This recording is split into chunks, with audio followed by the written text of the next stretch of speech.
Nobody knew that healthcare could be so complicated. Trump was a failure on healthcare. Hundreds of thousands of Black Americans lost healthcare insurance. That is outrageous. And if he's president again, he would cancel insurance for millions more of us. We cannot go back.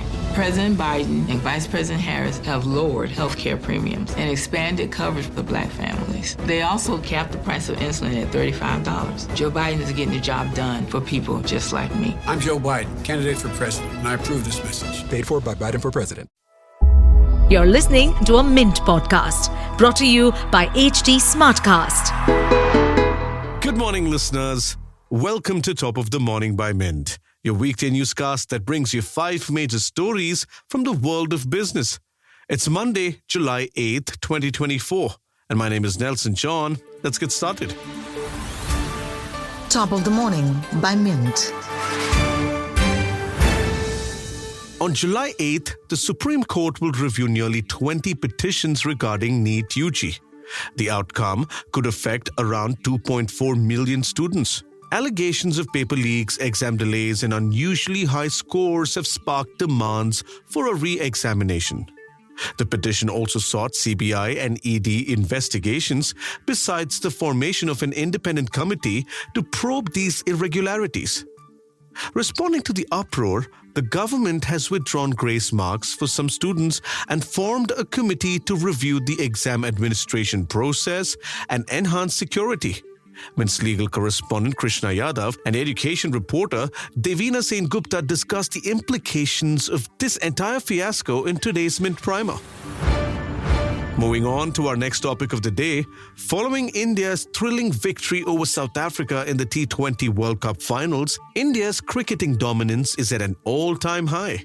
However, amidst this glory, a critical pillar of support is faltering, a unique cricketing asset, the Kashmiri willow. Skilled artisans famed for crafting cricket bats from Salix alba caerulea willow are rallying for a renewed emphasis on local production, calling upon Indian cricketers to champion domestic industries and highlighting the challenges they face.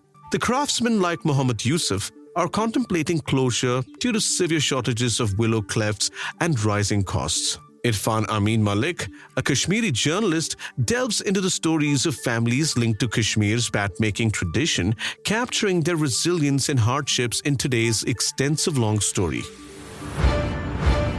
Now let's switch gears to enter the world of entertainment. In the dynamic OTT landscape, the rise of advertising video on demand within traditionally subscription-driven platforms is causing waves in the streaming world. Leading this charge are platforms like Amazon's Mini TV and Disney Plus Hotstar, which are now offering popular shows and major sports events for free on mobile devices. This shift isn't about cost efficiency. AVOD, advertising video on demand content, is notably cheaper to produce than SVOD. It's also leveling the playing field for new talent and smaller production houses to make their mark. Mint's entertainment and media correspondent Lata Jha spoke with industry insiders who emphasized the challenges of maintaining robust ad rates and crafting competing content that turns casual viewers into devoted subscribers. India's burgeoning digital marketplace could soon face a new regulatory hurdle. Companies like Zomato, Myntra, and Nykaa, alongside international giants such as Alphabet and Meta, are in the spotlight and might soon find themselves classified as systematically significant digital enterprises, or SSDEs, under the proposed Digital Competition Bill. It will henceforth be mandatory for them to stick to a strict set of rules and report compliance to the Competition Commission of India every year.